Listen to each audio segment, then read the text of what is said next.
1971-এ আমাদের স্বাধীনতার যুদ্ধ হয় এবং স্বাধীনতা যুদ্ধ বলতে আমরা যে বুঝি পূর্ব পাকিস্তান এবং পশ্চিম পাকিস্তানের মধ্যে একটা গৃহযুদ্ধ হয়। পশ্চিম পাকিস্তানের বিরুদ্ধে বিদ্রোহ করে বামেরা এবং আওয়ামী লীগ এবং শেষ হয় ভারতের সামরিক অভিযান এবং তাদের কাছে পাকিস্তানের ইস্টার্ন কমান্ডের আত্মসমর্পণের মধ্যে দিয়ে। এই বিদ্রোহের নেপথ্যে আওয়ামী লীগ যেই মূল বয়ান তৈরি করছে সেটা হইতেছে পাকিস্তান সরকার পূর্ব বাংলার প্রতি অর্থনৈতিক বৈষম্য করছে এবং শোষণ করছে। এই বয়ানের মূল বক্তব্য হচ্ছে তারা বলতে চায় পূর্ব পাকিস্তান পাকিস্তানের মেজরিটি প্রদেশ, এখানে দেশের 56% জনগণ বাস করে, অথচ পাকিস্তান সরকারের রাজস্বের সিংহভাগ পশ্চিম পাকিস্তানে ব্যয় করে। সেই টাকার অধিকাংশ আসে পূর্ব পাকিস্তান থেকে। পূর্ব পাকিস্তানে কামানো এই টাকা দিয়ে পশ্চিম পাকিস্তানের শাসক গোষ্ঠী নিজেদের এলাকার ব্যাপক উন্নয়ন করে। রাজস্ব খাত, উন্নয়ন খাত, আমদানি, বৈদেশিক সাহায্য ইত্যাদিতে পশ্চিম পাকিস্তানে ব্যয় করা হতো 75 থেকে 80 ভাগ, আর পূর্ব পাকিস্তানের ভাগে পড়তো মাত্র 20 থেকে 25 ভাগ। এছাড়া পূর্ব পাকিস্তানের মানুষকে দৈনন্দিন দ্রব্য সামগ্রী, পণ্য সামগ্রী পশ্চিম পাকিস্তানের চাইতে বেশি দামে কেনা লাগতো, যা ছিল তৎকালীন শাসক গোষ্ঠীর এক ক্রূর পরিকল্পনা, যার মাধ্যমে এদেশের গরিব দুঃখী মানুষের রক্ত তারা চুষে নিত। দুই প্রদেশের মধ্যে মাথাপিছু আয়ের মধ্যে ছিল ব্যাপক বৈষম্য, যা হচ্ছে তাদের শোষণের পলিসি। এইসব ক্ষোভকে ঘুঁটা দিয়া আওয়ামী লীগ 70 সালের নির্বাচনে একটা বিখ্যাত পোস্টার ছাপায় সারা দেশে ব্যাপকভাবে বিলি করছিল। পোস্টারটার শিরোনাম ছিল সোনার বাংলা শ্মশান কেন। কি ছিল সেই পোস্টারে? সেই পোস্টারে দেখানো হয়েছে যে বৈষম্য। রাজস্ব খাতে বাংলাদেশ 1500 কোটি টাকা ব্যয় হয়, পশ্চিম পাকিস্তানে 5000 কোটি টাকা ব্যয় হয়। উন্নয়ন খাতে ব্যয় হয় বাংলাদেশে 3000 কোটি টাকা, পশ্চিম পাকিস্তানে 6000 কোটি টাকা। বৈদেশিক সাহায্য বাংলাদেশ শতকরা পায় 20 ভাগ, পশ্চিম পাকিস্তান পায় 80 ভাগ। বৈদেশিক দ্রব্য আমদানি বাংলাদেশের শতকরা 25 ভাগ, পশ্চিম পাকিস্তান 75 ভাগ। কেন্দ্রীয় সরকারের চাকরি বাংলাদেশের শতকরা 15 ভাগ আর পশ্চিম পাকিস্তানে 85 ভাগ। সামরিক বিভাগে চাকরি বাংলাদেশে শতকরা 10 ভাগ এবং পশ্চিম পাকিস্তানে 90 ভাগ। চাইলের দাম মন প্রতি বাংলাদেশে 50 টাকা আর পশ্চিম পাকিস্তানে 25 টাকা। আটা মন প্রতি বাংলাদেশে 30 টাকা, পশ্চিম পাকিস্তানে 15 টাকা। সরষের তেল বাংলাদেশে 5 টাকা, পশ্চিম পাকিস্তানে 2.5 টাকা। সোনার প্রতি ভরি বাংলাদেশে 170 টাকা, পশ্চিম পাকিস্তানে 135 টাকা। কি নিদারুণ বৈষম্য, তাই না? আসেন এটা আমরা খুলে দেখব, এটা আমরা বুঝে দেখব। 70 সালের নির্বাচনের সেই পোস্টারটা পরিকল্পনা করেন জনাব নুরুল ইসলাম এবং আঁকেন শিল্পী হাশেম খান। এই পোস্টারটা সারা দেশে ব্যাপক সাড়া ফেলে এবং এই পোস্টারটাই আওয়ামী লীগের স্বায়ত্ত শাসনের বয়ানের ন্যায্যতার মূল ভিত্তি। আওয়ামী লীগ পাকিস্তানের বিরুদ্ধে তার বিদ্রোহকে জাস্টিফাই করার জন্য যত আর্গুমেন্ট হাজির করছে তার সব কিছুর মূলে হচ্ছে পাকিস্তানিদের অর্থনৈতিক শোষণ। এখনও এরা তাই বলে। প্রাইমারি স্কুলের পাঠ্যপুস্তকের মধ্যেও এই পোস্টারটাকে ঢুকানো হয়েছিল এবং প্রায় সকলের মনেই ছোটবেলা থেকেই এইরকম একটা বদ্ধমূল ধারণা যে পাকিস্তান 23 বছরে অর্থনৈতিক প্রবঞ্চনা বাঙালিদেরকে বাধ্য করছে মুজিবের 6 দফা আন্দোলনকে সমর্থন করতে। সেই 6 দফা ছিল বাঙালি জাতির মুক্তির সনদ। 6 দফার ভিতরে 3টা দফাই ছিল পাকিস্তান থেকে পূর্ব বাংলাকে অর্থনৈতিকভাবে বিচ্ছিন্ন করার দফা। 70-এর নির্বাচনে নিরঙ্কুশ সংখ্যাগরিষ্ঠতা অর্জন করে আওয়ামী লীগ এবং তার ফলশ্রুতি সবার জানা। 60-এর দশকের শেষ দিকে পূর্ব বাংলার পত্রপত্রিকা ঘাটলেও এই অর্থনৈতিক শোষণ এবং বৈষম্যের বয়ানটাই মূল থিম হিসেবে লক্ষ্য করা যায়। যে কোনো বাংলাদেশিকে যদি আজকে জিজ্ঞেস করা হয় যে পাকিস্তানের বিরুদ্ধে বিদ্রোহ করার প্রধান যৌক্তিকতা কি, সে উত্তর দেয় পাকিস্তানিদের অর্থনৈতিক শোষণ। এর মানে আওয়ামী লীগের তৈরি করা বয়ান একদম শেকড় গেড়ে বসছে এদেশের বুকে। কারণ আওয়ামী লীগ যে ভুয়া অর্থনৈতিক বয়ান তৈরিতে পারদর্শী তাই প্রজন্মকে চোখে আঙুল দিয়ে দেখায় দেওয়া লাগবে না। বিগত 15 বছরে আমাদের সবার একদম চোখের সামনে আওয়ামী লীগ পরিসংখ্যান নিয়ে ভয়ঙ্কর কারচুপি করে মহা উন্নয়নের এক বয়ান তৈরি করছে, যেখানে বাস্তবতা হচ্ছে দেশের সব ব্যাংক এবং আর্থিক খাতকে লুটপাট করে নিঃশেষ করে ফেলা। কিছুদিন আগে বাণিজ্য উপদেষ্টা বলছে যে সব মিথ্যা পরিসংখ্যান দেওয়া হতো জিডিপি সহ। এটা এমন না যে এখন বলা হচ্ছে, হাসিনার আমলেও পত্রিকা মিথ্যা পরিসংখ্যান নিয়ে লিখত। জিয়া হাসান একটা বই লিখছিল উন্নয়ন বিভ্রম নামে, কিভাবে মিথ্যা পরিসংখ্যান দিয়ে উন্নয়নের বয়ান তৈরি করা হতো। তাহলে সেই আওয়ামী লীগ 50 বছর আগের ঘটনাকে নিয়ে কি রকম কারচুপি করছে সেটা সহজে অনুমান করা যায়। আমরা অনুমান করব না, আমরা তথ্য দিয়ে দেখব। আমরা আজকে আওয়ামী লীগের এই বয়ানকে তৎকালীন বাস্তবতার আলোকে পরীক্ষা করে দেখব যে এই অভিশপ্ত দলটা সেখানেও কি রকম কারচুপি করছিল। তৎকালীন পাকিস্তানের আর্কাইভ ঘেঁটে আমরা যাবতীয় প্রাসঙ্গিক ডকুমেন্ট জোগাড় করছি এবং বলাই বাহুল্য আওয়ামী লীগ এবং তাদের পোষা অর্থনীতিবিদরা নুরুল ইসলাম, রেহমান সোবহান ভয়াবহ জালিয়াতি করছে এই পোস্টার তৈরি করতে এবং ম্যানিফেস্টো তৈরি করতে। সেই নিয়ে বিস্তারিত আলোচনার আগে এদের আসল চরিত্র এবং এদের উদ্দেশ্য সম্পর্কে একটু আলোকপাত করা দরকার। মেজর ডালিমের একটা বই, যা দেখেছি, যা বুঝেছি, যা করেছি, ওইখান থেকে বলতেছি। ভারতে থাকতে উনি বলতেছেন বিভিন্ন মহলে তখন ভবিষ্যৎ বাংলাদেশের রাষ্ট্রনীতি, অর্থনীতি, প্রশাসন প্রভৃতি বিষয়ে আলোচনার ঝড় বয়ে যাচ্ছে। একদিন এক সামাজিক অনুষ্ঠানে সরকারের এক অর্থনৈতিক উপদেষ্টা বললেন, স্বাধীন বাংলাদেশের ইকোনমিক ভায়াবিলিটি তেমন একটা নাই, মানে এটা অর্থনৈতিকভাবে এটা সফল হবে না। তার এই ধরনের বক্তব্যে অবাক করেছিল অনেককেই। প্রশ্ন করা হয়েছিল, স্বাধীন বাংলাদেশের ইকোনমিক ভায়াবিলিটি যদি নাই থাকে তবে আপনারা 6 দফা প্রণয়ন করে জনগণকে উস্কে দিয়েছিলেন কেন? কেন বলেছিলেন পাকিস্তানের শোষণের হাত থেকে পূর্ব পাকিস্তানকে স্বাধীন করতে পারলেই সোনার বাংলা কায়েম হবে? তাহলে কি আপনাদের এই সমস্ত প্রচারণা ছিল মিথ্যে? জনগণকে ধোঁকা দিয়ে পাকিস্তানকে শুধুমাত্র দ্বিখণ্ডিত করার এক কূটকৌশল মাত্র? এই সমস্ত মৌলিক প্রশ্নের জবাব উক্ত বিশারদ সেদিন দিতে পারেননি। অত্যন্ত বিব্রতকর অবস্থায় কেটে পড়ে নিজেকে বাঁচিয়েছিলেন বিড়ম্বনার হাত থেকে। ঠিক একইভাবে আরেকদিন এক ঘরোয়া পরিবেশে কিছু বাঙালি জনাব ডিপি ধরকে ভবিষ্যৎ স্বাধীন বাংলাদেশের অর্থনীতি, শিল্পনীতি কী ধরনের হওয়া উচিত জানতে চাইলে তিনি জবাব দিয়েছিলেন ইংরেজিতে। কিন্তু বাংলায় এটা বোঝা যায় যে তোমাদের এসব নিয়ে কথাবার্তা বলার দরকার নাই, তুমি শুধু ফসল ফলাও, ধান ফলাও, বাকিগুলো আমরা দেখব। এই ধরনের কথা থেকে পরিষ্কার বোঝা যায় যে বাংলাদেশকে ভারতের অর্থনৈতিক বাজার এবং পশ্চাৎভূমিতে পরিণত করার ষড়যন্ত্র ছিল ভারতীয় আধিপত্যবাদী নীল নকশার অন্তর্ভুক্ত। শুধু কি তাই, বাংলাদেশের অর্থনীতিকে সম্পূর্ণভাবে বাংলাদেশের উপরে ভারতীয় নিয়ন্ত্রণ নিশ্চিত করার খায়েশটাও পরিষ্কারভাবে ধরা পড়েছিল জনাব ধরের বক্তব্যে। এই হচ্ছে বাঙালির মুক্তির সনদ প্রণেতাদের দৃষ্টিভঙ্গি, যারা নিজেরাই স্বাধীন বাংলাদেশে বিশ্বাস করত না, যারা সর্বদা ভারতকেই তাদের তীর্থভূমি হিসেবে কল্পনা করেছে আজীবন। গোলাম আজমের বই জীবনে যা দেখলাম, এখান থেকে একটা অংশ আমি পড়ে শোনাই। উনি 69 সালে আইয়ুব খানের সাথে সমস্ত রাজনৈতিক দলের গোলটেবিল বৈঠকে অংশ নেওয়ার পর পশ্চিম পাকিস্তান থেকে পূর্ব পাকিস্তানে ফিরতেছিলেন। তখন প্লেনে এক ব্যক্তির সাথে ওনার কথা হয়। একজন 6 দফা প্রণেতার দাবি, গোলটেবিল বৈঠক ব্যর্থ পরিণতির পর থেকে করাচি থেকে ঢাকা ফিরে আসার পথে বিমানে এক ভদ্রলোকের অত্যন্ত আগ্রহ ও উৎসাহ নিয়ে আমার সাথে হাত মিলালেন। আমি তাকে চিনলাম না। আমার পাশের আসনে বসা ভদ্রলোক অনুরোধ করে তার আসনে নিয়ে বসালেন এবং তিনি এসে আমার পাশে বসলেন। আমি বিস্মিত হয়ে তার পরিচয় জানতে চাইলাম। ধারণা করেছিলাম আদর্শিক দিক থেকে নিকটবর্তী হবেন, তাই আমার সাথে ঘনিষ্ঠ আলাপ করতে চান। অচিরেই টের পেলাম যে তিনি সম্পূর্ণ বিরোধী ক্যাম্পের লোক। গোলটেবিল বৈঠক ব্যর্থ হওয়ার পরে যারা বিজয়ীর গৌরব বোধ করছেন, তিনি তাদেরই একজন। পরাজিত প্রতিপক্ষের একজন প্রতিনিধিকে পেয়ে তিনি বিজয় উৎসবের অংশ হিসেবে ভ্রান্ত পথ ত্যাগ করার উপদেশ দিতে চেয়েছেন। পরিচয় নিয়ে জানলাম তিনি একজন সিএসপি উচ্চ কর্মকর্তা, ইসলামাবাদে কর্মরত আছেন, ছুটিতে দেশের বাড়িতে যাচ্ছেন। নাম ডক্টর আব্দুস সাত্তার। আমাকে তিনি খুব ভালো করেই চিনেন বলে জানলেন। যারা রাজনীতি করেন তারা লেখাপড়ার চর্চা কমই করেন, আমি এর ব্যতিক্রম বলে আমাকে শ্রদ্ধা করেন বলেও উল্লেখ করলেন। আমার সাথে আলোচনার সুযোগ পেয়ে তিনি খুবই খুশি হয়েছেন বলেও জানিয়েছিলেন। এভাবে কতক সৌজন্যমূলক কথা বলে তিনি বক্তব্য শুরু করলেন। আপনারা 6 দফাকে সঠিকভাবে বিবেচনা করলেন না, এটাকে শেখ মুজিবের হঠকারী রাজনৈতিক প্রস্তাব মনে করে হয়তো এটার যথার্থ মূল্যায়ন করতে পারেননি। এটা শেখ মুজিবের মাধ্যমে পেশ করা হয়েছে বটে, কিন্তু এর প্রণেতা 18 জন পিএইচডি, এর মধ্যে বিভিন্ন বিশ্ববিদ্যালয়ের প্রফেসর এবং সরকারি বেসরকারি উচ্চপদস্থ ব্যক্তিত্ব রয়েছেন। এটা অত্যন্ত সুচিন্তিত এবং সুপরিকল্পিত ফর্মুলা, যা 8 কোটি বাঙালির ভাগ্যের দ্রুত পরিবর্তন করবে। আমি জিজ্ঞেস করলাম, ওই 18 জন পিএইচডির মধ্যে আপনি নিশ্চয়ই অন্যতম? তিনি জোশের সাথে দাবি করলেন যে তিনিও এই সংগঠকদের একজন। আমি জানতে চাইলাম, এই 18 জনের সবাই কি বাঙালি? তিনি আরও উৎসাহের সাথে বললেন যে তারা সবাই বাঙালি জাতীয়তার বিশ্বাসী। আমি জিজ্ঞেস করলাম যে আপনারা নিশ্চয়ই সুদূর প্রসারী পরিকল্পনার ভিত্তিতে এই 6 দফা প্রণয়ন করেছেন। উক্ত পরিকল্পনায় কি পূর্ব এবং পশ্চিম পাকিস্তানকে একটা রাষ্ট্র হিসেবে গড়ে তোলার চিন্তা রয়েছে? তিনি খুবই খোলা মনে জবাব দিলেন, আপনারা জনগণের ময়দানে কাজ করেন, আমরা তাদের সাথে কাজ করছি যারা দেশ চালাচ্ছে। পাঞ্জাবিরা আমাদের দাবিয়ে রাখতে চায়, তাদের থেকে আলাদা না হয়ে আমরা উন্নতি করতে পারবো না। আমাদের 2 অঞ্চলের মাঝখানে ভারত, এ অবস্থায় এক রাষ্ট্রের অন্তর্ভুক্ত থাকা অস্বাভাবিক। আমি বললাম, আমরা সংখ্যাগরিষ্ঠ, দেশ গণতন্ত্রের পথে এগুচ্ছে, আমরা কেন্দ্রীয় প্রাধান্য বিস্তার করব, আমরা কেন আলাদা হওয়ার কথা চিন্তা করব? তারা আলাদা হতে চাইলে দেখা যাবে।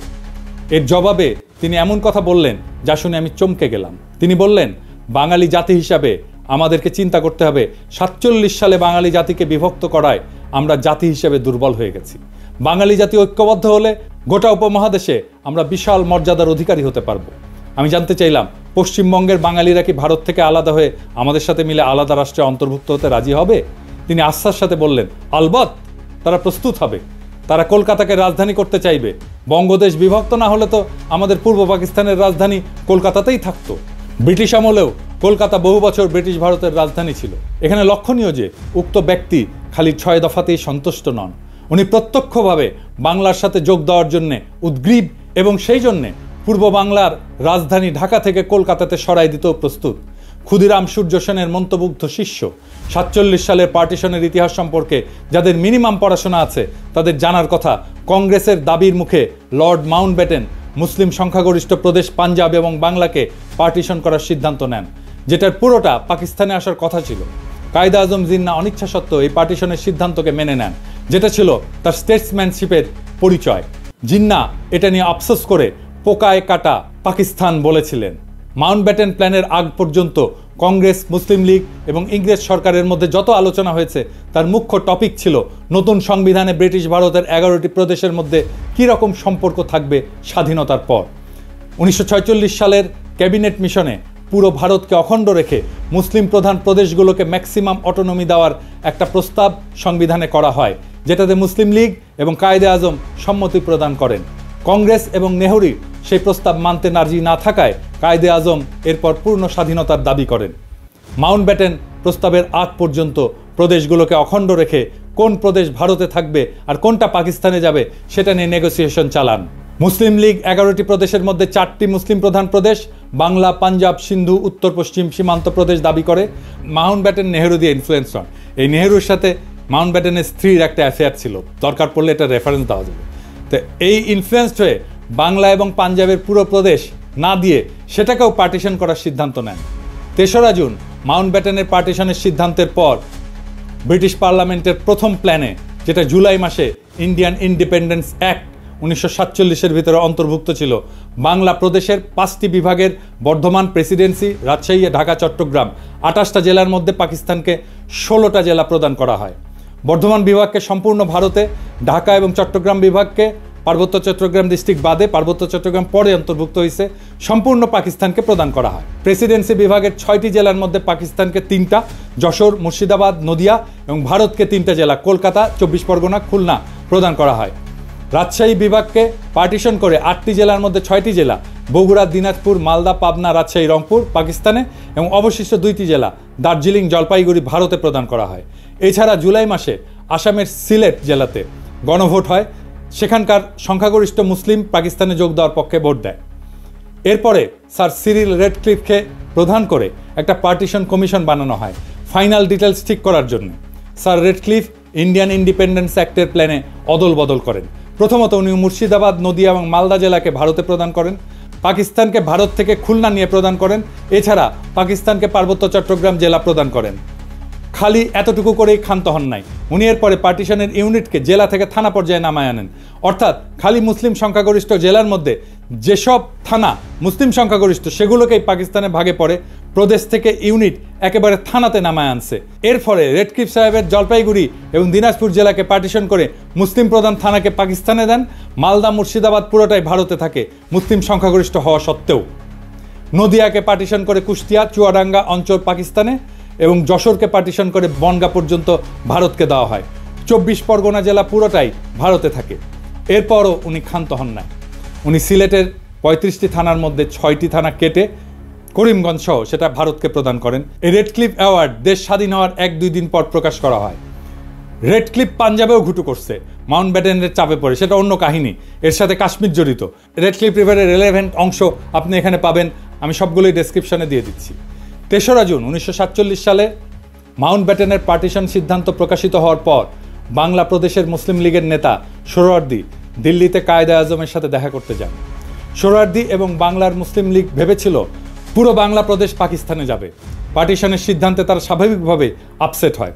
সোহরাওয়ার্দী এবং আবুল হাশিম মানে বদরুদ্দিন ওমরের বাবা জিন্নার কাছে অনুমতি চায়, যদি জিন্না রাজি থাকে তখন তারা বাংলা কংগ্রেসের নেতাদের সাথে আলোচনা করে 2 পক্ষ মিলে একটা প্রপোজাল দেবে যাতে পুরো বাংলা প্রদেশ এক থেকে ভারত এবং পাকিস্তান থেকে আলাদা হয়ে 3য় একটা দেশ তৈরি করে আসামের সাথে মিলে। জিন্না তার সম্মতি প্রদান করেন। এই প্রস্তাবে বাংলা কংগ্রেসের নেতা শরৎ বসু, সুভাষ বোসের দাদা, এবং শর্মিলা বোসের ঠাকুরদা, যিনি এই বইটা লিখছিলেন, ওনারা নিমরাজি থাকলেও কেন্দ্রীয় কংগ্রেসের নেতা নেহেরু এবং সর্দার প্যাটেল যখন জানতে পারে, তারা শরৎ বোসকে বিশাল ঝাড়ি মারে, তাতে শরৎ বোস ওই প্রস্তাব থেকে সরে আসে। এছাড়া বাংলার হিন্দু মহাসভার নেতা শ্যামাপ্রসাদ মুখার্জি এই প্রস্তাব শোনার পর বিশাল জনসভা ডেকে এই প্রস্তাবের বিরোধিতা করার জন্য। তারা কোনো মতেই হিন্দুস্তান থেকে আলাদা হতে রাজি না। এইসব শোডাউন কাজে দেয় এবং এখানেই অখণ্ড বাংলার প্রস্তাবের ইতি ঘটে। ইতিহাস এখানে প্রমাণ করে 1947 সালে বাংলা ভাগের জন্য কংগ্রেস এবং হিন্দু মহাসভা দায়ী। স্বাভাবিকভাবেই তারা পুরো বাংলাকে ভারতের অংশ হিসেবে চেয়েছিল। মুসলিম লীগ পুরো বাংলাকে পাকিস্তানের অংশ হিসেবে চেয়েছিল, কিন্তু পার্টিশনের সিদ্ধান্ত শোনার পর মুসলিম লীগ অখণ্ড বাংলা রাখতে রাজি ছিল। যদি বাংলা আসাম মিলে তৃতীয় আর একটা দেশ হয়, কংগ্রেস এবং মহাসভা সেটার চাইতে খণ্ডিত বাংলাকেই ভারতের অংশ হিসেবে প্রেফার করে। তৎকালীন বাংলার মুখ্যমন্ত্রী সোহরাওয়ার্দী শেষে একটা প্রস্তাব দেয় যে অন্তত রাজধানী কলকাতা 6 মাস পর পাক ভারতের যৌথ কন্ট্রোলে থাকুক, যাতে প্রশাসনিক ব্যবস্থা অর্গানাইজভাবে ট্রান্সফার করা যায়। সর্দার প্যাটেলের উত্তরে বলেন, নট ইভেন ফর 6 days। কাজেই পশ্চিম বাংলার হিন্দুরা হিন্দুস্তানের থেকে আলাদা হয়ে পূর্ব বাংলার মুসলিমদের সাথে ইউনিয়ন করে থাকবে, আর ভারতও এটা মেনে নিয়ে বিনা যুদ্ধে এত বড় মেদিনী ছেড়ে দেবে। মানে দুর্যোধন বলছিল মহাভারতের, বিনা যুদ্ধে নাহি দেব সুচক্র মেদিনী, একটা সূচের আগায় যতটুকু ভূমি থাকে ওইটাও যুদ্ধ ছাড়া দেব না, ওটাই ভারতের পলিসি। তাই এটা একটা আকাশ কুসুম কল্পনা। আওয়ামী লীগের নেতাদের এসব ইতিহাস খুব ভালো করে জানার কথা, কারণ তারা মুসলিম লীগের কর্মী ছিল 47 সালে। এরপর এইসব 6 দফা প্রণেতারা মানুষকে মূলা দেখাইছে যে তারা পশ্চিম বাংলার সাথে ইউনিয়ন করবে। এটা ছিল আওয়ামী লীগের একটা ভয়ঙ্কর প্রতারণা। 1971 সালের 7 দফা চুক্তির ইতিহাস নতুন প্রজন্ম ইতিমধ্যে জেনে ফেলছে। সর্বশেষে এই পোস্টারের প্রণেতা অর্থনীতিবিদ নুরুল ইসলাম যে কত স্থূল একজন ব্যক্তি ছিল তার একটা সামান্য উদাহরণ দিই। 2016 সালে বাংলাদেশ প্রতিদিন পত্রিকায় পোস্টারটার শিল্পী হাশেম খান একটা প্রবন্ধ লেখেন। সেখানে উনি পোস্টার তৈরির ইতিহাস বর্ণনা করেন। সেই প্রবন্ধের একটা অংশ হচ্ছে, কিছুক্ষণের মধ্যে নুরুল ইসলাম ফিরে এসে বললেন, কিছু একটা দাঁড় করাতে পারলেন? আজকে আর বিদ্যুৎ আসবে না। পাকি সরকার পূর্ব পাকিস্তানের অন্ধকারে রাইখা পাকিস্তানের আলোতে ভাসাইয়া দিচ্ছে। সারা রাত শহর বন্দর অলিগলি এমনকি গ্রাম পর্যন্ত বিদ্যুতের বাতি আলো দিতেছে। সামনের ইলেকশনে পশ্চিমাদের গদি থেকে নামাইয়া আওয়ামী লীগরে বসাইতে হবে। নুরুল ইসলাম দাবি করতেছেন পূর্ব পাকিস্তানের লোডশেডিংয়ের জন্য পশ্চিম পাকিস্তান দায়ী। তারা এখন এখানে বিদ্যুৎ বন্ধ করে নিজেদের এলাকায় বিদ্যুৎ সরবরাহ করতেছিল। কি অদ্ভুত দাবি আর মনস্তত্ত্ব।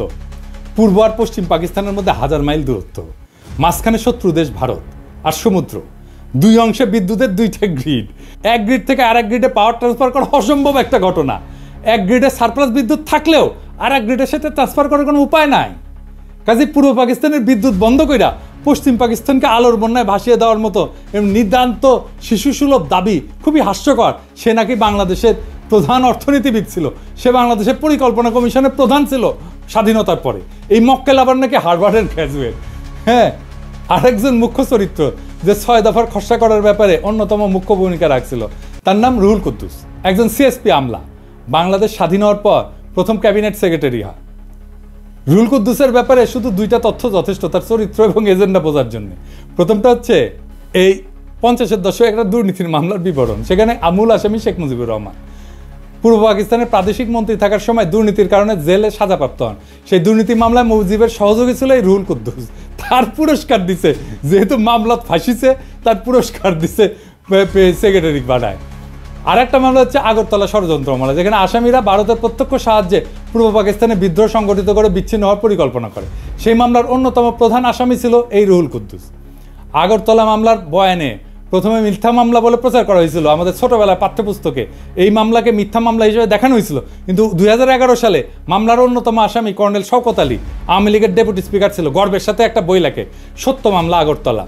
দেশের অনেক মানুষের কাছে পাকিস্তান থেকে বিচ্ছিন্ন হয়ে আলাদা রাষ্ট্র গঠনের যৌক্তিকতা হচ্ছে 25 এবং 26 মার্চের তারিখে পাকিস্তান আর্মির অপারেশন সার্চলাইট। তাহলে 60-এর দশকে যারা ভারতের সাহায্যে এই সমস্ত বিদ্রোহ পরিকল্পনা করছিল তাদের জাস্টিফিকেশন কি ছিল? পাকিস্তান তো 1971 সালের আগে কোনো গণহত্যা চালায়নি। যদি বলে অর্থনৈতিক বৈষম্য, সেই বেলুন আমরা একটু পরে ফুটা করে দেখা দিচ্ছি। 1965 সালে পাকিস্তান ভারতের সাথে একটা ফুল স্কেল যুদ্ধ হয়।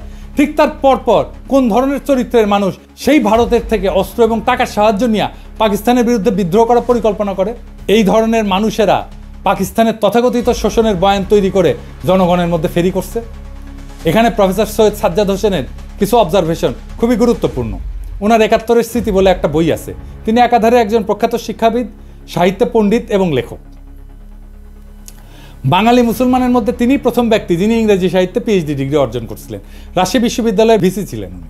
আসল কথা, যারা এই সমস্ত কথা বলে এবং এই জিনিস শুরু হয়েছে 60-এর দশক থেকেই, তারা একটা রাজনৈতিক উদ্দেশ্য হাসিলের মতলবে এই সমস্ত থিওরি আওড়ায়। 1947 সালের বিভক্তি এরা মানতে রাজি নয় এবং এই অঞ্চল স্বাধীন থাকুক এটা তারা চায় না। পাকিস্তান আমলে এরা অনবরত প্রচার করেছে যে আমরা পাঞ্জাবিদের অধীন এবং পাকিস্তান থেকে বেরিয়ে এলে সত্যিকার অর্থে স্বাধীন হতে পারবো। আবার এখন বলছে 1971 সালে যে স্বাধীনতা অর্জিত হয় তার কোনো মূল্য নাই, ওপার বাংলার সাথে মিলে গেলেই নাকি আমরা সত্যি মুক্ত হবে। 1971 সালে ভারতের সাথে মিলিত হওয়ার কথা প্রকাশ্যভাবে বলা হতো না, কারণ ও কথা বললে এদেশের জনসমাজ সাড়া দিত না। তাই তখন বলা হচ্ছিল ভারত আমাদের প্রকৃত বন্ধু, ভারতীয় সৈন্য এসে আমাদের রক্ষা করবে। ভারতে বাঙালি, পাঞ্জাবি, মারাঠি, তামিল, শিখ, পার্সি বিভিন্ন জাতি এবং ভাষাভাষী লোকেরা এক রাষ্ট্র গঠন করে বসবাস করতে পারে, তার মধ্যে কোনো অসঙ্গতি লক্ষ্য হয়নি। কিন্তু পাকিস্তানে পাঞ্জাবি, পাঠান, সিন্ধি এবং বাঙালি এক রাষ্ট্র গঠন করে এমন একটা কর্ম করেছিল যা শুধু হাস্যকরই না, রীতিমতো অ্যাবসার্ড এবং অযৌক্তিক। এই যুক্তিটি চিরকালই আমার কাছে অদ্ভুত থেকেছে। ভারতের প্রধান ধর্ম হচ্ছে হিন্দুত্ব। উত্তর ভারতের ব্রাহ্মণ এবং রাজপুতের সঙ্গে পশ্চিম ভারতের মারাঠা এবং দক্ষিণ ভারতের দ্রাবিড় সম্প্রদায়গুলির মধ্যে ধর্মীয় বন্ধন ছাড়া আর কোনো বন্ধন নাই। এই ধর্ম ইসলামের মতো ধর্ম নয়। উত্তর ভারতের ধর্মীয় আচরণের সঙ্গে দক্ষিণ ভারতের ধর্মীয় আচরণের প্রভেদ অনেক। মুসলমান বলতে আমরা যেমন বুঝতে পারি যে ব্যক্তি এক আল্লাহ এবং রসুলে বিশ্বাস করে, সেরকম কোনো সর্বগ্রাহ্য বিশ্বাস হিন্দুদের মধ্যে নেই। তবু অহর্নিশ আমাদের বলা হয়েছে যে কায়েদে আজম মোহাম্মদ আলী জিন্নাহ আমাদের ইচ্ছার বিরুদ্ধেই নাকি পূর্বাঞ্চলকে পাকিস্তানের সাথে যুক্ত করেছিলেন। এই যে লাখ লাখ লোক যারা আমরা পাকিস্তান আন্দোলনে শরিক হয়েছিলাম, আইনসভার সদস্য যারা 47 সালে ভোট দিয়ে পাকিস্তানে যোগ দিয়েছিলাম, এরা যেন রাতারাতি হয়ে গেলেন দেশদ্রোহী এবং সমাজদ্রোহী। বর্তমানেও বাঙ্গু, সুশীল, প্রগতিশীল, প্রথম আলো, মতি, ডেইলি স্টারের মাহফুজ এবং তাদের কলামিস্ট বর্গ যেমন আলী ইমাম মজুমদার ভারতের কোনো কোনো প্রদেশের বিচ্ছিন্নতার কথাও শুনলে তেলে বেগুনে জ্বলে ওঠে। তারাই আবার পাকিস্তানের প্রদেশগুলোর ইউনিয়নের মধ্যে কন্ট্রাডিকশন খুঁজে পায়। আবার আসা যাক অর্থনৈতিক বৈষম্য এবং আওয়ামী লীগের তৈরি বয়ান নিয়ে। এই প্রসঙ্গে ডক্টর সাজ্জাদ হোসেন লিখছেন যে যখন আওয়ামী লীগ এরকম প্রচারণা চালাচ্ছিল যে পশ্চিম পাকিস্তানের পূর্ব পাকিস্তানে বৈষম্য করা হয়, এই যে সোনার বাংলা শ্মশান কেন এরকম একটা পোস্টার ছাপে, তাহলে পাকিস্তানের তরফ থেকে কেন এইটার প্রতিবাদ জানানো হয়নি বা প্রশ্নটা পরিষ্কার করা হয়নি? এর উত্তর দিছিল পশ্চিম পাকিস্তানের একজন আমলা যে এটা আমরা তৈরি করছিলাম, কিন্তু এইটা আমরা প্রকাশ করতে গেলে একজন বাঙালি অফিসার বলছিল এটা দিলে পূর্ব পাকিস্তানের লোকেরা আরও বিলা হয়ে যাবে, সেই জন্যেই তাই নাকি এটা করতে দেওয়া হয়নি, বাধা দিছিল। ওনার বইয়ে এই অংশে এটা লেখা আছে। আওয়ামী বয়ানের এই যে শুভঙ্করের ফাঁকি, এটা ধরার জন্য আমরা ব্যাখ্যা করব সরকারি ফাইন্যান্স কিভাবে কাজ করে এবং সরকারি ফাইন্যান্সের সাথে দেশের জিডিপির সম্পর্ক এটা কি। একটা দেশের জিডিপি হচ্ছে সেই দেশের মধ্যে অবস্থিত সমস্ত পণ্য, বস্তু, সার্ভিস বা সেবা, এটার যোগফল। যে দেশের যত উন্নত সে দেশের জনগণ তত বস্তু এবং সেবা উৎপাদন করে এবং ভোগ করে। সরকারের মধ্যে থেকে একটা ভাগ কর হিসাবে আদায় করে, নিজের এজেন্ডা অনুযায়ী সেটা খরচ করে। আর একটা রাস্তা হচ্ছে সরকারের আছে, সেটা হচ্ছে আভ্যন্তরীণ এবং আন্তর্জাতিক সেক্টর থেকে লোন নেওয়া। এই লোনের ইনস্টলমেন্ট পরে সরকারকে করের টাকা থেকে শোধ করতে হয়। ফাইনাল একটা রাস্তা আছে সরকারের কাছে, সেটা হচ্ছে আভ্যন্তরীণ যে কোনো বিল পরিশোধের জন্য টাকা ছাপানো। কিন্তু এর ফলে মুদ্রার মান ইনফ্লেশন হয়, আমরা জানি মুদ্রাস্ফীতি হয়। ইনফ্লেশন এক ধরনের ট্যাক্স কিন্তু, যার মাধ্যমে সরকার দেশের জিডিপির একটা অংশ নিজের পকেটস্থ করে। এই করের জন্য পার্লামেন্ট অথবা আইনসভার কোনো বিল পাস করানো লাগে না। সরকারের বাজেটে দুই ধরনের বাজেট থাকে, একটা বাজেট রাজস্ব খাত আর একটা বাজেট উন্নয়ন খাত। করের টাকা দিয়ে সরকার প্রশাসন, প্রতিরক্ষা, বিদ্যমান স্থাপনার ভরণ পোষণ, আগের ঋণের সুদ পরিশোধ এবং অন্যান্য খরচ চালায়। এটা রাজস্ব খাত বা অপারেটিং এক্সপেন্ডিচার। এরপরে কিছু সারপ্লাস থাকলে সেটা প্লাস সরকার দেশি বিদেশি সেক্টর থেকে ঋণ নিয়ে বিভিন্ন মন্ত্রণালয়ের অধীনে উন্নয়নমূলক প্রজেক্ট গ্রহণ করে। এই উন্নয়নমূলক প্রজেক্টগুলোকে এডিপি বা অ্যানুয়াল ডেভেলপমেন্ট প্রোগ্রাম বলে। অধিকাংশ প্রজেক্টে যে ব্রিজ, টিজ, রাস্তা টাস্তা এগুলো সব এডিপির অন্তর্ভুক্ত। তবে এডিপির বাইরে অল্প কিছু প্রজেক্ট থাকে। বাজেটে এডিপির বাৎসরিক বরাদ্দ দেওয়া থাকলেও সেই বরাদ্দ সবসময় সম্পূর্ণ খরচ হয় না বিভিন্ন কারণে। এর পিছনে প্রজেক্টের ধীর গতি আছে, প্রশাসনিক সক্ষমতার অভাব, কেনাকাটায় আমলাতান্ত্রিক জটিলতা ইত্যাদি কারণ থাকে। বাজেটের একটা বাস্তব স্যাম্পল দেখেন, এইরকম করে বাজেট লেখা হয়। এখন আমরা আলোচনা করব বৈদেশিক মুদ্রার ব্যাপার। দেশের কোম্পানিগুলো ব্যবসা করে রপ্তানি করে কিছু টাকা পায়, ফরেন কারেন্সি, আর আমরা রেমিটেন্স পাঠাই বিদেশে যারা আছে। এইভাবে দেশ বৈদেশিক মুদ্রা অর্জন করে। বাংলাদেশ, পাকিস্তান, ভারত সরকার এই বৈদেশিক মুদ্রার প্রবাহ এটাকে নিয়ন্ত্রণ করে। দেশে আসা বৈদেশিক মুদ্রা ব্যাংক থেকে সেন্ট্রাল ব্যাংকের কন্ট্রোলে যায়। সেন্ট্রাল ব্যাংক দেশের মানুষকে বৈদেশিক মুদ্রার বিপরীতে দেশীয় মুদ্রা প্রদান করে। এরপর কোনো আমদানিকারক কিছু আমদানি করতে চাইলে সেন্ট্রাল ব্যাংকের অনুমতিক্রমে লেটার অফ ক্রেডিট খুলে প্রয়োজনীয় বৈদেশিক মুদ্রা দিয়ে বস্তু অথবা সেবা আমদানি করে। আমেরিকা, সিঙ্গাপুর, হংকং এসব দেশে এরকম কোনো এক্সচেঞ্জ কন্ট্রোল নাই। এসব কারেন্সি ফ্রি ফ্লোটিং, মানে সাপ্লাই ডিমান্ডের উপরে ফরেন কারেন্সির বিনিময় মূল্য নির্ভর করে বা ওঠানামা করে। আমদানি রপ্তানিকারকের কোনো কেন্দ্রীয় ব্যাংকের অনুমতি লাগে না, বা কেন্দ্রীয় ব্যাংক এই সমস্ত ব্যাপার রেগুলেট করে। এই যে বাংলাদেশ, পাকিস্তান বা ভারতের সরকার তার বিভিন্ন প্রজেক্টের জন্য প্রয়োজনীয় বৈদেশিক মুদ্রা কেন্দ্রীয় ব্যাংক থেকে কেনে দেশীয় করের মাধ্যমে উত্তোলন করা টাকার বিনিময়, অথবা সরাসরি বিদেশি কোনো সেক্টর থেকে বৈদেশিক মুদ্রা ঋণ নেয় কোনো প্রজেক্টের জন্য। দেশে বৈদেশিক মুদ্রার প্রবাহ রপ্তানি এবং রেমিটেন্স মিলে আমদানি থেকে বেশি হলে সারপ্লাস জমতে থাকে সেন্ট্রাল ব্যাংকের হিসাবে। এটাকে বলা হয় ফরেন কারেন্সি রিজার্ভ। এবার আমরা দেখব শোষণ কাকে বলে, অর্থনৈতিক শোষণ কাকে বলে। আমাদের আক্কেল জ্ঞান বলে যে শোষণ হচ্ছে কারো কাছ থেকে জোর করে বেশি টাকা করের মাধ্যমে তুলে সেই টাকা নিজের পিছনে খরচ করা, অথবা কারো শস্য, সম্পদ, গবাদি পশু ইত্যাদি জোরপূর্বক নিয়ে যাওয়া, অথবা কাউকে বাধ্যতামূলকভাবে কোনো কাজ করতে বাধ্য করা এবং তাকে কম পারিশ্রমিক দেওয়া। তাই তো এরকম অসংখ্য উদাহরণ মানব সমাজে পাওয়া যায়। যেমন মঙ্গলরা তারা কারো শস্য, সম্পদ, গবাদি পশু জোরপূর্বক নিয়ে যেত। মারাঠাদের বর্গী হামলার উদাহরণ তো আছেই, তাদের চৌত আদায় করত। রোমান সাম্রাজ্যে ইতালিতে রোমান নাগরিকদের কর দেওয়া লাগতো না, সাম্রাজ্যের সমস্ত খরচ রোমানদের দখলকৃত প্রদেশের মানুষদের কাছ থেকে তোলা হতো। এরকম আরও অনেক উদাহরণ পাওয়া যাবে। আরাকানের মগ এবং পর্তুগিজদের রেইড উল্লেখযোগ্য, তারা এসে আমাদের এখান থেকে নিয়ে যেত জিনিসপত্র। এখন পাকিস্তান আমলে পাকিস্তানের কেন্দ্রীয় সরকার কি পূর্ব বাংলায় রেড দিয়ে সমস্ত শস্য, গবাদি পশু জোর করে নিয়ে যেত? না, নাকি তারা আমাদেরকে দাস হিসাবে বাঙালিদেরকে ধরে নিয়ে গিয়ে তাদের খনিতে খনি মজুর হিসেবে কাজ করাইছে? না, তা তো না। তাহলে শোষণটা হইলটা কিভাবে? পূর্ব বাংলা এবং পশ্চিম পাকিস্তানের পাঞ্জাব, সিন্ধু, সীমান্ত, বেলুচিস্তানের মানুষ সবাই দেশের সমান নাগরিক ছিল না? একটা কথা বারবার বলা হয় যে পূর্ব পাকিস্তানের জনসংখ্যা পাকিস্তানের জনসংখ্যার 56%। করের ব্যাপারে সবচেয়ে গুরুত্বপূর্ণ তথ্য হচ্ছে পূর্ব পাকিস্তানের মানুষ পাকিস্তানের রাজস্বের কত যোগান দিত জানেন? 26%, মাত্র 26%। পশ্চিম পাকিস্তানের 44% মানুষ বাকি 74% যোগান দিত। এর বিপরীতে পূর্ব পাকিস্তান চতুর্থ পঞ্চবার্ষিক পরিকল্পনায় মোট সরকারি উন্নয়ন বরাদ্দের 60% বরাদ্দ পাইছিল, পশ্চিম পাকিস্তান পাইছিল 40%। ওদেরই তো বিদ্রোহ করার কথা।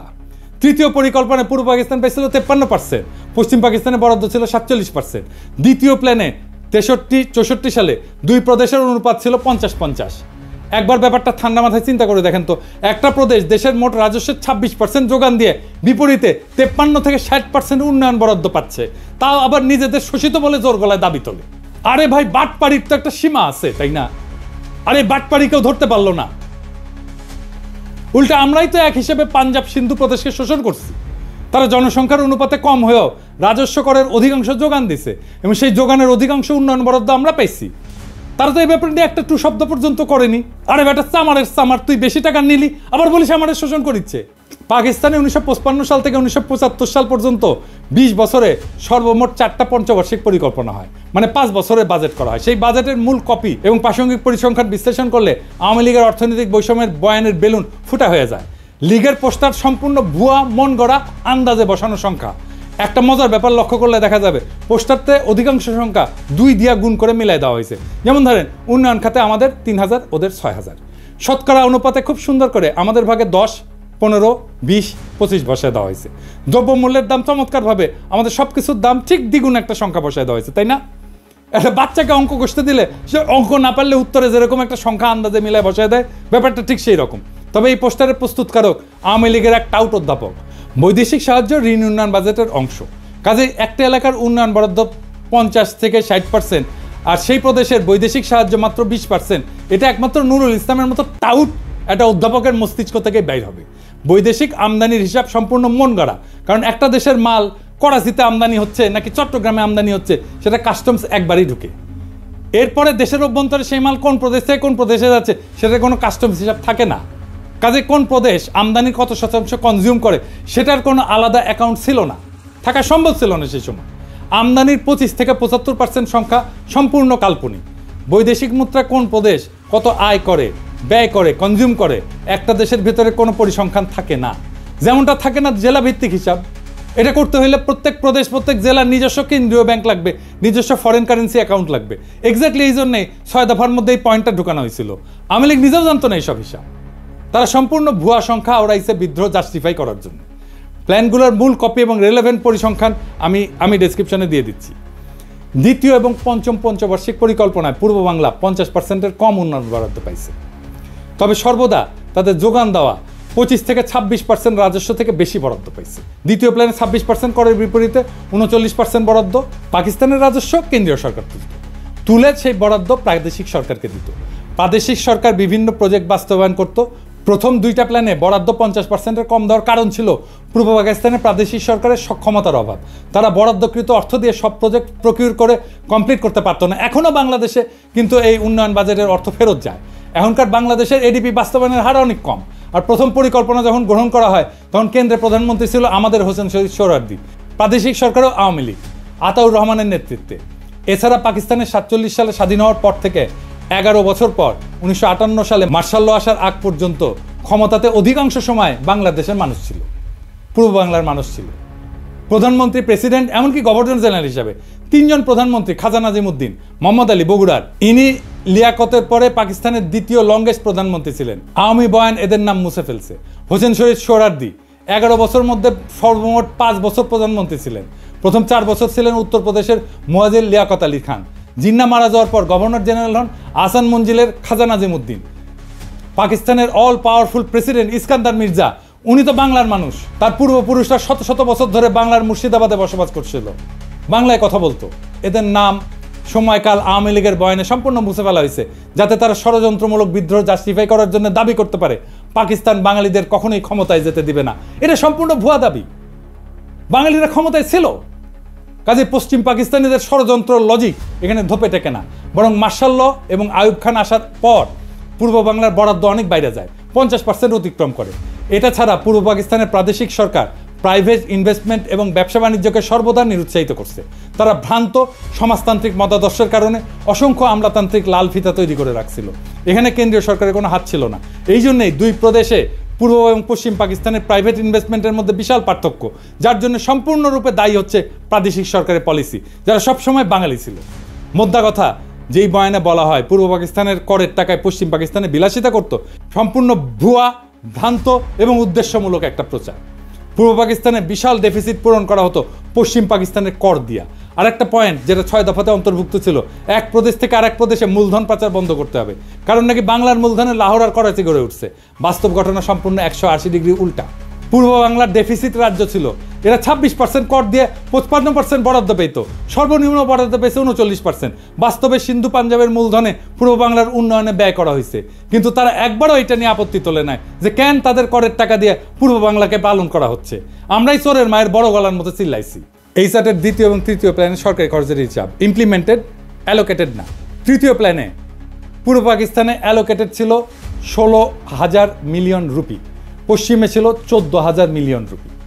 ইয়াহিয়া খান চতুর্থ প্ল্যানে পূর্ব পাকিস্তানের এত হাউকাউ দেখে পূর্ব পাকিস্তানের বরাদ্দ এক ধাক্কায় দ্বিগুণ করে মোট সরকারি বরাদ্দের 60% করে দেন। এইবারে আসেন মাথাপিছু আয়ের পরিসংখ্যান নিয়ে কথা বলি। আর একটা অভিযোগ তোলা হয়তো দুই অংশের মাথাপিছু আয়ের মধ্যে বৈষম্য ছিল। একটা দেশে বিভিন্ন জেলার মানুষের গড় আয়ের মধ্যে পার্থক্য থাকতেই পারে। বাংলাদেশে বিভিন্ন বিভাগের গড় আয় বিভিন্ন রকম, এর মধ্যে শোষণের কি আছে? তার উপরে পূর্ব পাকিস্তানের প্রাদেশিক সরকার প্রাইভেট সেক্টরকে লাল ফিতা দিয়ে আটকানোর ফলে স্বাভাবিকভাবে গড় আয় সিন্ধু পাঞ্জাবের থেকে কম হবে। এরপরেও পূর্ব পাকিস্তানের গড় আয় সীমান্ত প্রদেশ এবং বেলুচিস্তান থেকে বেশি ছিল। আইয়ুব খান, ইয়াহিয়া খান তো সীমান্ত প্রদেশের মানুষ ছিলেন। তারা কি তাহলে তাদের নিজেদের এলাকা শোষণ করে পূর্ব বাংলাকে তুলনামূলকভাবে বেশি মাথাপিছু আয়ের বরাদ্দ করে দিছিল? আরও বড় কথা, পূর্ব পাকিস্তানের গড় আয় ভারতের গড় আয়ের থেকে বেশি ছিল। যেই পূর্ব বাংলাকে লক্ষ্য করে 47-এর দেশভাগের সময় ইংরেজ গভর্নর স্যার ফ্রেডেরিক ব্যারেজ বলেছিল এটা হবে পৃথিবীর সবচেয়ে বড় চাষাদের বস্তি, রুরাল স্লাম। সেই পূর্ব বাংলা 20 বছরে ভারতের গড় আয়কে ছাড়ায় যায়।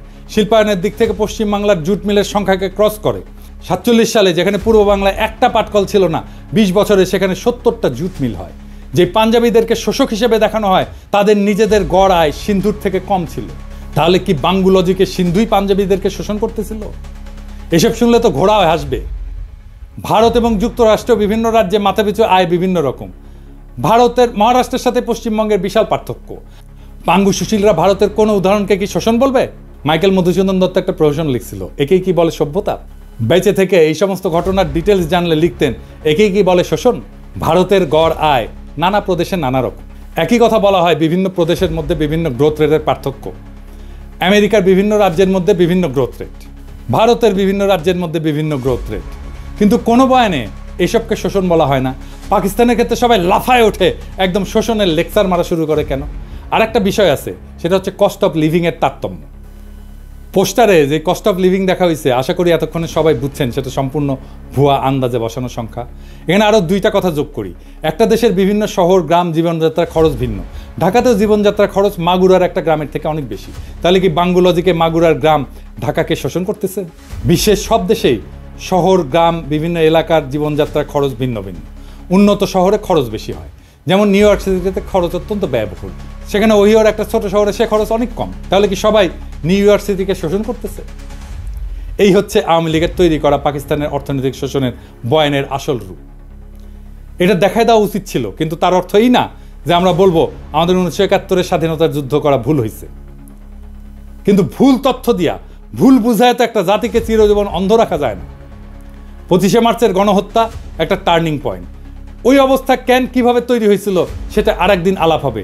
সেই অন্ধকার ইতিহাস শুনলে আপনি শিউরে উঠবেন যে কি ভয়ানক পরিকল্পনা করে এমন একটা সম্ভাবনার দিকে ঠেলে দেওয়া হয়েছিল একটা পুরো জাতিকে। সেই ইতিহাস আরেকদিন। বাংলাদেশের ইতিহাস শুধু বিজয়ের গল্প না, বরং সত্য আর মিথ্যার একটা দীর্ঘ সংগ্রাম। 1971 সালের মুক্তিযুদ্ধ আমাদের জাতির সত্তার ভিত্তি গড়ে দিছে, তবে এর প্রত্যেকটা দিক সঠিকভাবে বোঝা জরুরি। পাকিস্তানের শোষণ, বৈষম্যের বয়ান, রাজনৈতিক চক্রান্ত এবং বহির্বিশ্বের ভূমিকা, এসব প্রশ্নের নতুন বিশ্লেষণ দরকার, নতুন বয়ান দরকার, নতুন ইতিহাসবোধ দরকার। যেই জাতি ইতিহাসকে প্রশ্ন করতে শেখে, সেই জাতি ভবিষ্যৎকে রচনা করতে পারে। ভুল তথ্যের ভিত্তিতে জাতীয় চেতনার বিকৃতি ঘটে, আর সেখান থেকেই জন্ম নেয় দুর্বল শাসন, দুর্নীতি এবং প্রহসনের উন্নয়নের বয়ান। আজকে বাংলাদেশ যদি সত্যিকার অর্থে স্বাধীনতার চেতনাকে ধারণ করতে চায়, তবে তাকে নিরপেক্ষভাবে অতীতের ঘটনাগুলো পর্যালোচনা করতে হবে। সত্যের অনুসন্ধান শুধু ইতিহাসের প্রয়োজনে নয়, বরং ভবিষ্যতের জন্য অপরিহার্য। জাতি হিসেবে আমাদের দায়িত্ব হলো ইতিহাসের প্রকৃত সত্যকে জানা, যাতে মিথ্যার বুনিয়াদ ভেঙে আমরা একটা উন্নত, স্বনির্ভর এবং শক্তিশালী বাংলাদেশ গড়তে পারি। আসুন আমরা ইতিহাসকে প্রশ্ন করতে শিখি, কারণ সঠিক প্রশ্নই আমাদের সঠিক ভবিষ্যতের দিকে এগিয়ে নিয়ে যাবে। ইনকিলাব জিন্দাবাদ।